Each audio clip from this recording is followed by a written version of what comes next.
Buenas, esta píldora formativa tratará de explicar cómo definir la cantidad de conglomerados a elegir en un análisis clúster. Este análisis busca definir grupos de población en base a unas variables.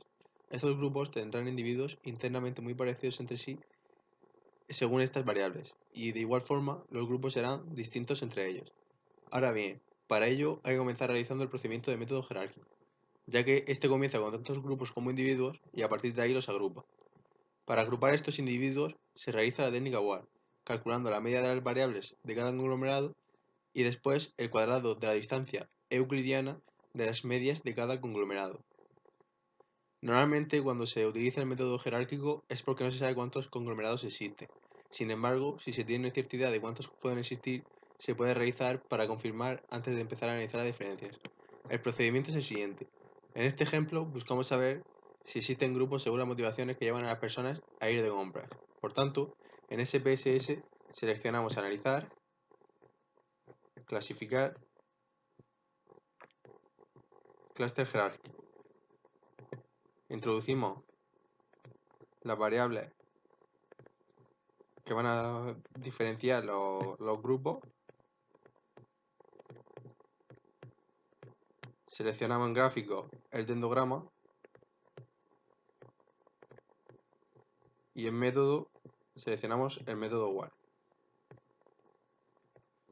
Aceptamos y lo tenemos aquí.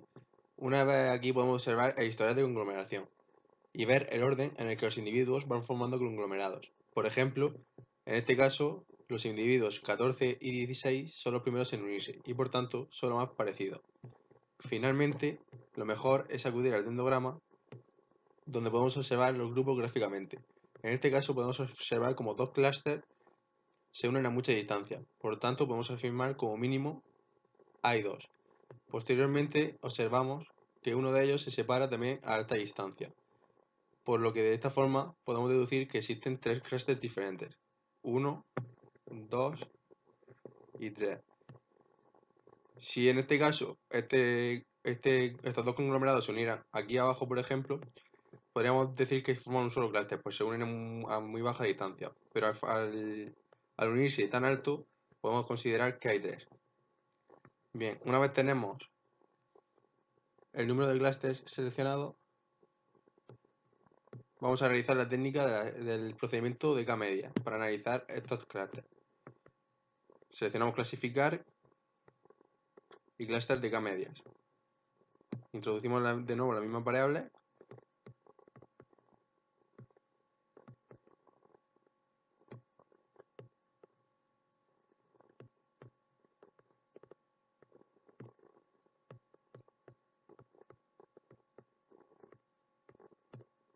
Seleccionamos en guardar clúster de permanencia y en opciones la tabla de ANOVA y la información sobre el clúster de cada caso. Y como nos ha salido tres clústeres, aquí seleccionamos tres y aceptamos.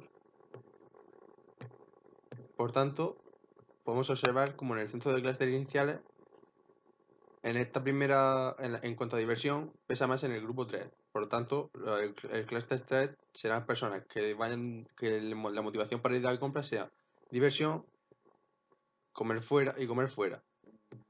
En los del grupo 1, por ejemplo, su motivación para ir de compras es porque es malo para la economía doméstica, que realizan buenas compras y pueden comparar precios. Mientras que en el grupo 2 acuden a la motivación es que no les interesa especialmente ir de compras. Por tanto, aquí podemos definir los tres grupos.